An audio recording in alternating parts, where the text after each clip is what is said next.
Hi, my name's Daniel Boyce and welcome to my office. I live in the San Luis Valley in southern Colorado. The San Luis Valley is a large intermountain valley about 3 hours southwest of Denver and an hour north of New Mexico. I love DARCA because it's an organization that supports a variety of water uses and ways of life in Colorado. By supporting reservoir and ditch companies, DARCA supports rural and urban agricultural water users, farms and ranches, towns and cities who deliver water to our homes, recreational water uses, and even wildlife that benefit from green irrigated fields. To me, one of the best things about Colorado is the diverse ways in which we utilize water in the state, and DARCA supports those diverse water uses. I work as a program manager with the Rio Grande Headwaters Restoration Project, or for short, the Restoration Project. My job involves a lot of different things, everything from grant writing to monitoring river restoration projects. And today I'm going to take you along and show you the life of a river restoration program manager.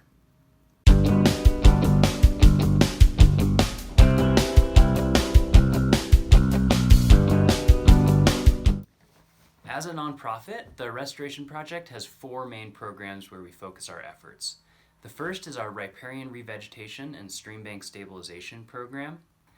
So with this program, we restore degraded stream banks and riparian areas. So riparian areas are those strips of green that run along river corridors where plants and trees that can't survive without water like to grow.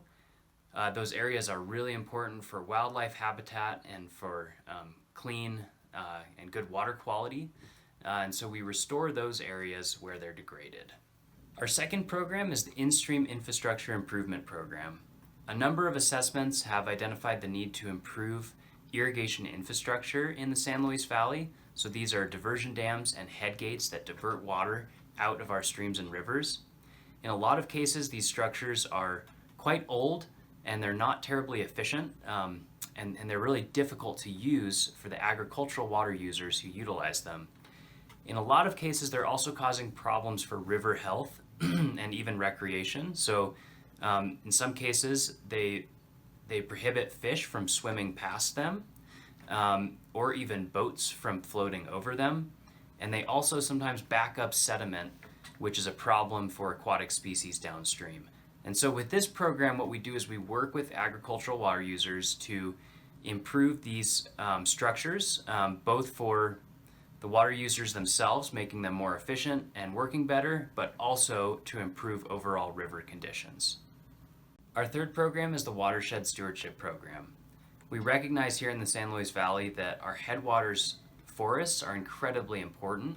They provide clean water, clean air, prevent flooding, and provide a place for us all to recreate. And because of this, we partner with a number of different groups, including the Rio Grande National Forest, to implement restoration projects and wildfire recovery projects to protect and restore the health of our headwaters forests. Finally, our fourth program is outreach and education. We think that water resources education is really important in the San Luis Valley, and so we engage the community and school groups in a number of different educational events.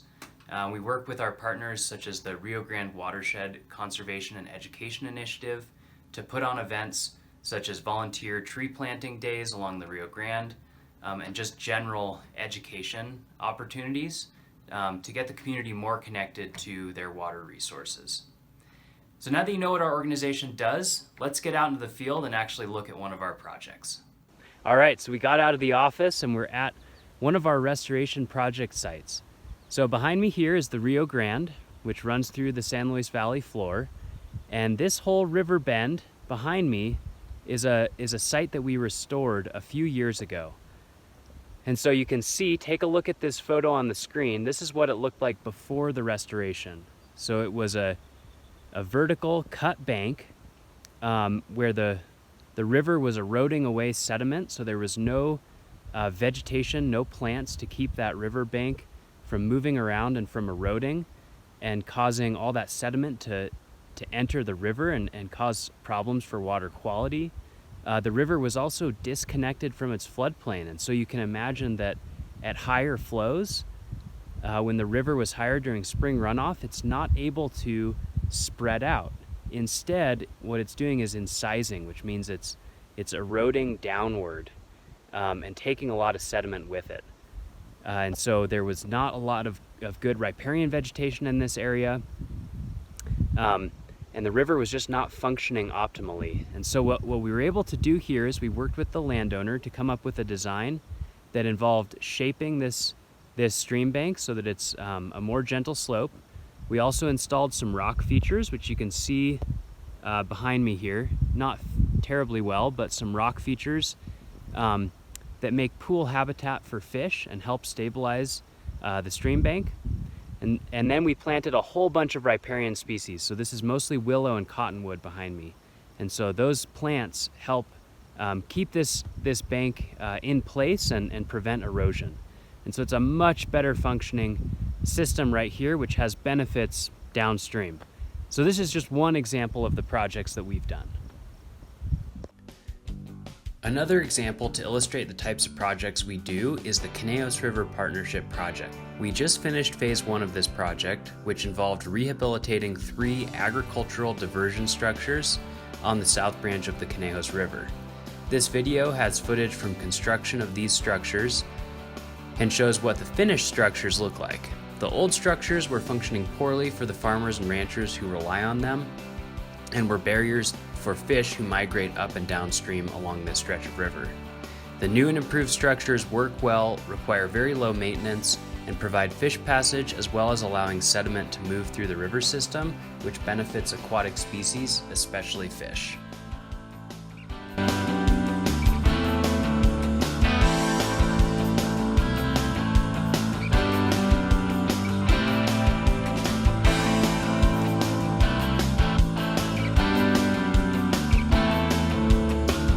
Getting these projects done requires a lot of stakeholder coordination and fundraising.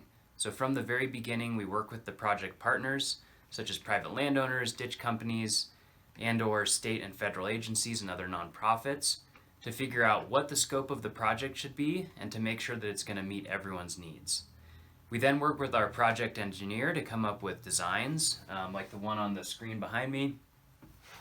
And once we know what the design is going to be, we start to fundraise for the project, and so we write grants and we work with our project partners to secure all the money that it's going to take to actually get that project done. I also wanted to talk about how I got this job. I've always been interested in natural resources and the environment since I was a kid, and so I studied environmental science in college. And after college, I had a number of different jobs around the country. I worked in Boise, Idaho for the U.S. Geological Survey, researching how sagebrush and other species recover from wildfire.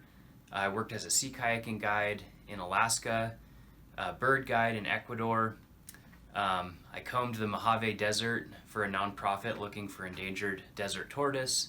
I worked for the Bureau of Land Management in Taos, New Mexico, surveying rivers for river health conditions, and a number of different jobs. And through all those experiences, I realized that rivers and water resources were really my passion. And so I started working at the Restoration Project because of that. The most important piece of advice I have for you is to get as many job experiences as you can and figure out what you really love to do. And do that, because if you enjoy your job, it's going to feel like a privilege to get to go to work and not a chore. So thanks so much for watching, and if you enjoyed anything you saw today, I hope you'll consider a career in river restoration.